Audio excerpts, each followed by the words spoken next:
at CSL is Living Out Loud, and July's theme is Speaking Truth to Circumstance. This is a reboot of the phrase speaking truth to power.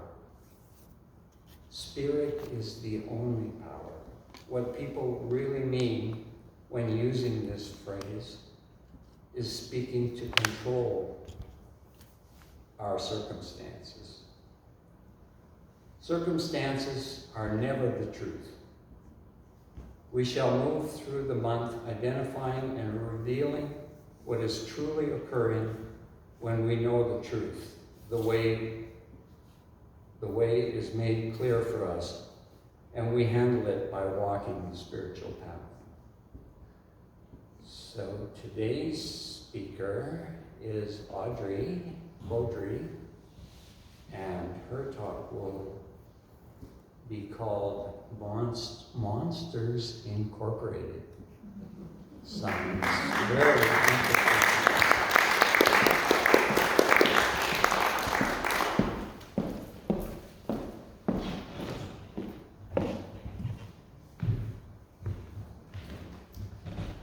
Thank you, Peter. How's the sound? The mic feels far away. So, Monsters Inc. Turn those mean monsters into friends. That out there has no power unless you give it power. Truth replaces the hold of circumstances as light replaces darkness. It's like if you're in a dark room and you light a candle, the darkness has been replaced by the light. As Peter talked about, this month's topic is a reboot of the phrase speaking the truth to power.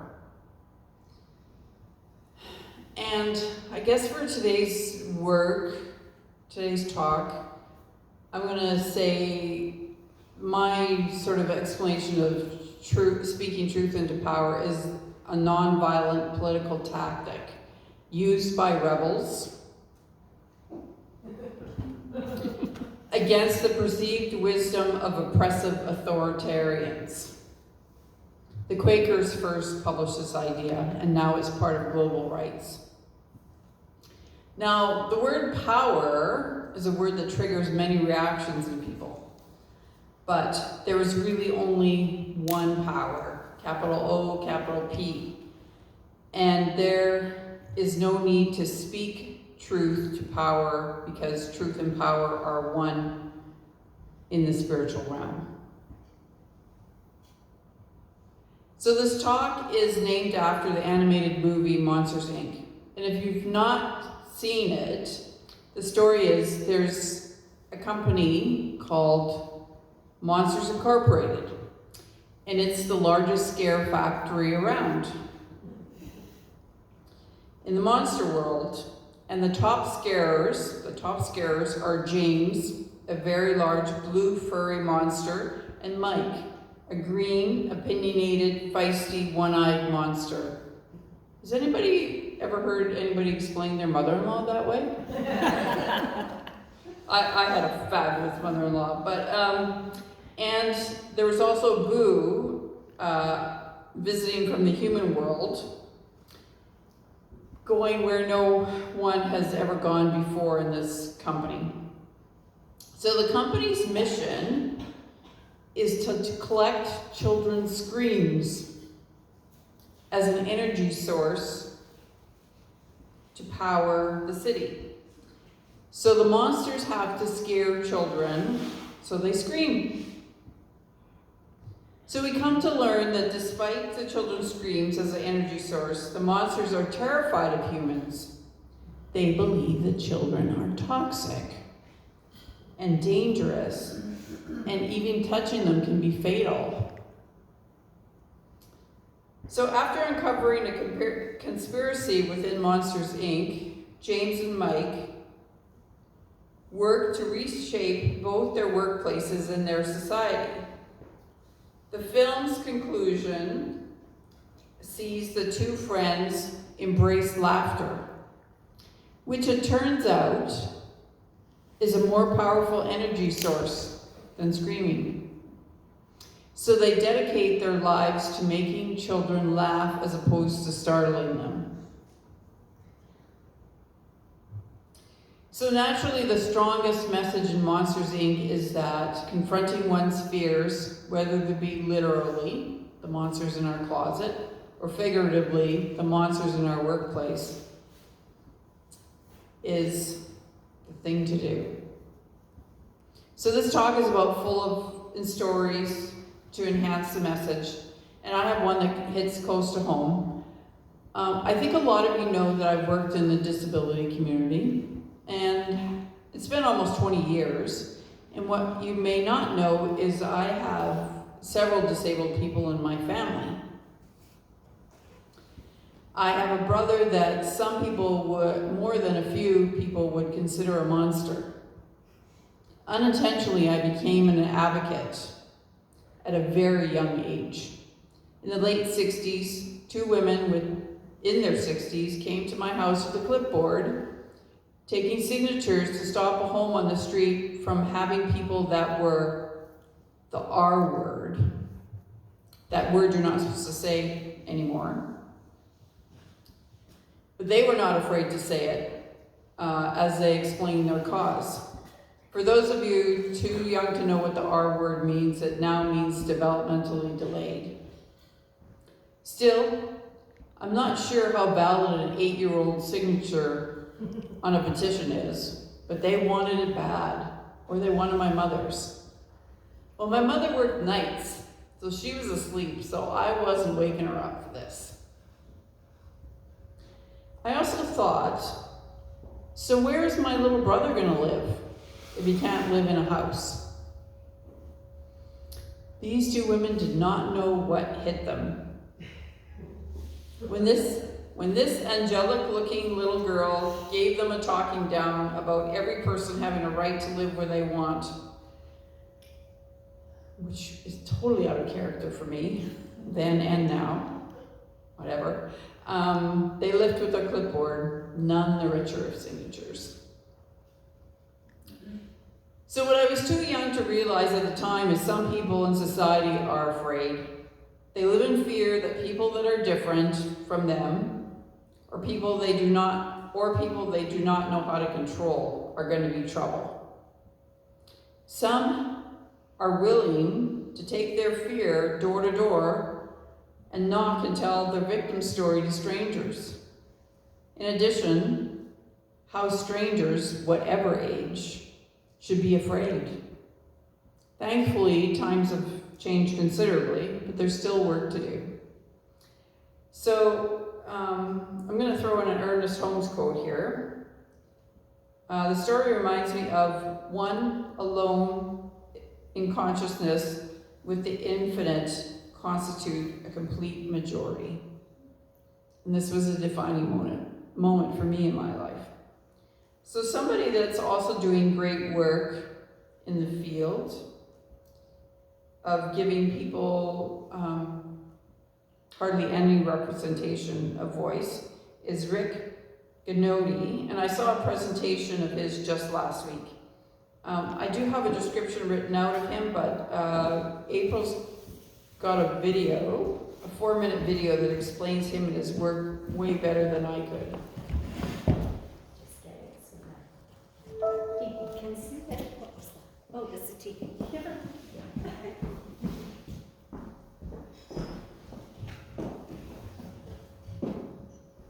Look at the world through Rick Guadagni's eyes and you'll see beauty all around you. As a former fashion photographer, Rick worked with some of the world's top models. But as he explains, his life forever changed in 1997 when he spotted a young girl on a Manhattan street. Spotted this gorgeous kid waiting for a bus in New York City just here at the corner of Park and 20th. Stunning, white hair, pale skin, but never included in the beauty standard. This kid had a genetic condition called albinism. Albino was the common term that I knew. She was stunning, yet never ever have I met a model that looked like this kid. And that was the beginning of Rick's journey. He founded Positive Exposure, a not-for-profit that works with, supports, and celebrates people living with differences: genetic, physical, behavioral, and intellectual.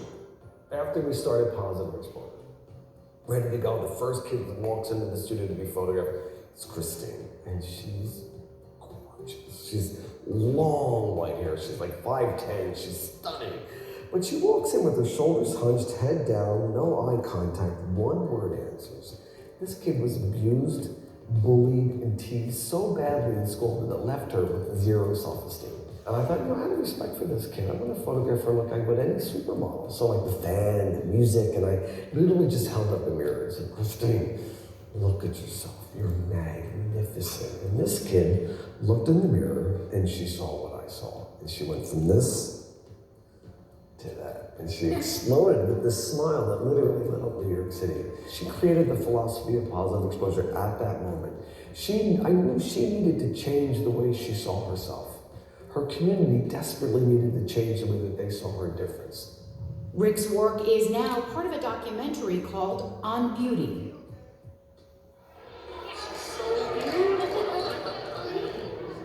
I mean, every time he sees her, I need to take a picture of this gorgeous baby, and you can just see he knows that she's beautiful. People, they stare.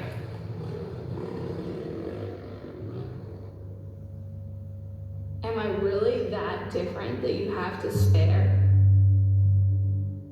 Though photographs are core to what Rick does, over the years his work has also moved beyond the camera to full-on, passionate advocacy. It's really about creating opportunities to really start the dialogue. To start the dialogue in communities everywhere we can. To get opportunities for the public to understand that, when you're walking down the street and you see someone that's different, you either stare or you look away. Well, over the last 20 years of working with positive exposure, my friends have taught me that looking away sometimes is more painful than the staring. Positive exposure exhibits across the world, and Rick is hoping to build a permanent global diversity center. His photographs are now collected in a book aptly titled Change How You See, See How You Change. He also works with medical students and healthcare professionals, sharing educational photos and videos, a passion born out of his desire to do better than the standard medical pictures documenting many conditions. Take, for example, Marfan syndrome, which affects the body's connective tissue.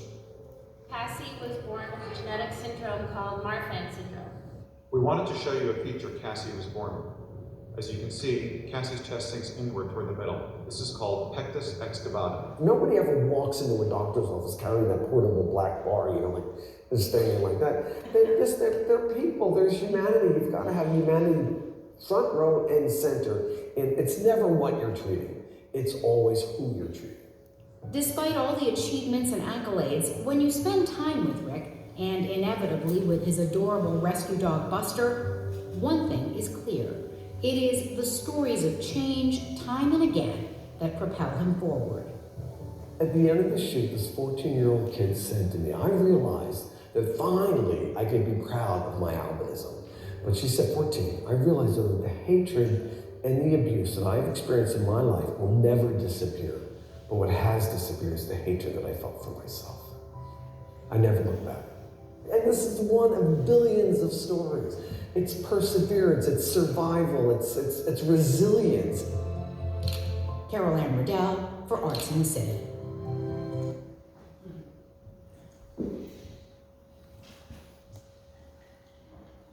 So his exposure to his taking the first photographs is almost 20 years ago. But don't you love the phrase, change how you see how you change? It's kind of our thinking too, right? So it's really has a positive impact, exposing people. One of the, I sort of had this thought in the moment, how many of you have a memory of sitting in your doctor's office waiting for a diagnosis, and there's all these pictures of people with like thin skin lesions and ulcers, and my doctor had that. Well, yeah, sort of inhumane pictures of other people. My current doctor has cartoons of digestion, but yeah, they're... So, he didn't really talk about it in this video, but medical textbooks have images of different kinds of people that are genetically different These images are taken in a way that there's no humanity and are terrified to look at. And the encyclopedias he looked at weren't much better. He looked in an encyclopedia for albinism and found what looked like a circus family. So that was in the encyclopedia. So he's been working hard. There's other people. So just a few years ago, since this story, Rick was in South Africa taking photographs for a school for the blind. The school had a great choir, but he was told they could not compete in choral competitions because they are disabled. His reply was, "I don't think that's a rule." And he went to the principal's office and with the principal applied to 10 competitions for them to sing in. So why is this important for the kids, community, and blind people's representation, self-worth? There's also, in South Africa, good choirs are a way to attract good students to good teachers and school funding. Like football is in the States, or maybe hockey is in Canada. So he showed the choir, we heard them singing in the video, and looking at the choir there, of about 40 kids, there were 10 albino children, as blindness is a common effect of this condition. This is relevant to the story. The choir didn't get to sing in any of those competitions they applied to, but they were asked to sing one song at a national competition, but not be competing. So they went off and did quite well, got a standing ovation from an audience of 10,000 people, and the next year they were allowed to compete and won at the national level. Since then, they have gone on to tour the country, spreading a message of possibilities. Unfortunately, one of the things that the chaperones have to watch for is the children being snatched. In the eastern part of Africa, witch doctors are telling people to bring them the bones of an albino, and they will create a potion to make them rich. Therefore, in the 2020s, albinos are being hunted and killed for their body parts. So depending upon how you look at this, any one of these 4 groups could be seen as the monster, the pale child, the witch doctor, the hunter, or the client. So positive exposure is working to educate against this kind of thinking of this, it's okay, it's them, not us. And what Margaret Mead, the author Margaret Mead phrased, never doubt what the small group of thoughtful, committed citizens can change the world. Indeed, they're the only things it ever has. So let's take a minute to process this story and think about our Science of Mind teachings that despite appearances, nothing is greater than infinite presence. One alone in consciousness with the infinite constitutes the complete majority. When we attempt to fight our outside circumstances, we only give those circumstances power in our mind.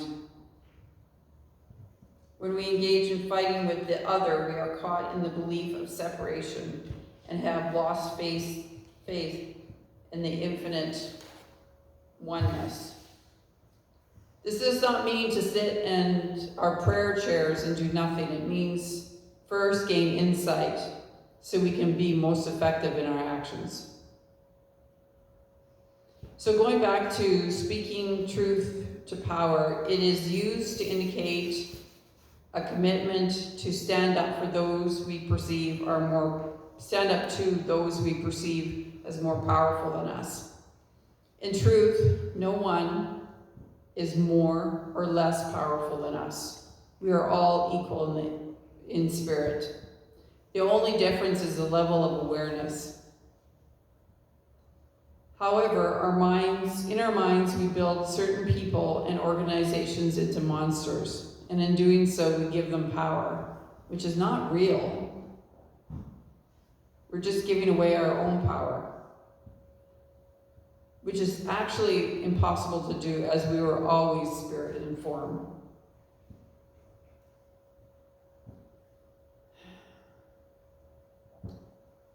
As the movie Monster Inc., the monsters turn out not to be really monsters, but in fact become helpful. And once we are alone in consciousness with the infinite, which usually is done in meditation and prayer, we are tapping into a power greater than we are.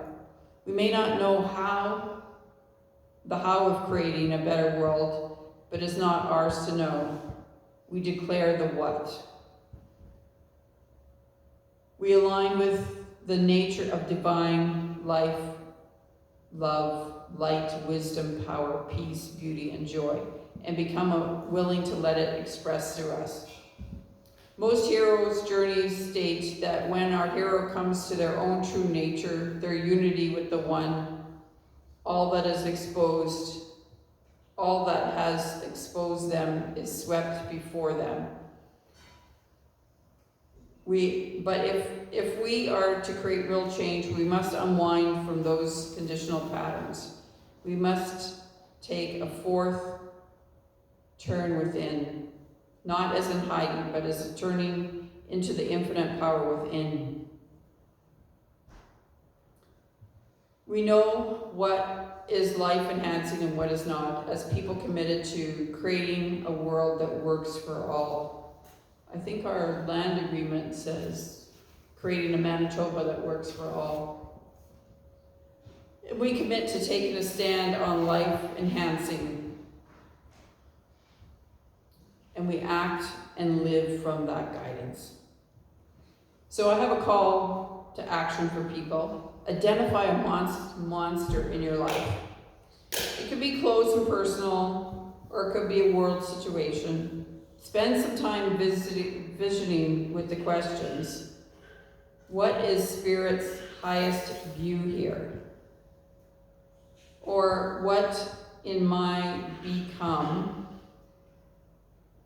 And what is mine to become and what is mine to release?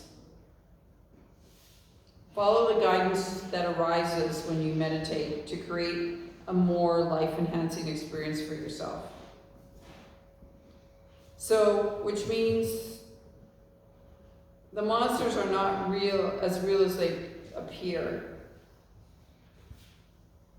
When looking through the mind of the infinite or spirit, it is all smoke and mirrors. Nothing is real and solid as it seems.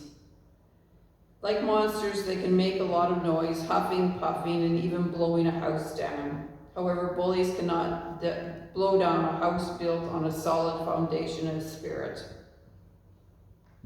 Well, it may sway, but it probably won't go down. We do not have to stand in oppression to the people.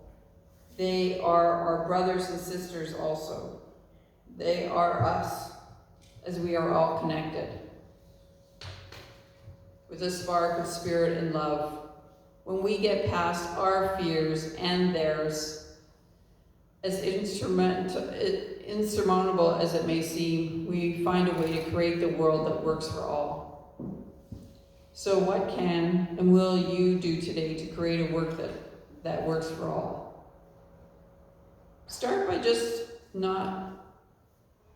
by not looking or turning away when you see somebody different. It can be as simple as that. And I'm going to leave with one affirmation that I love. Change how you see how you change. Namaste.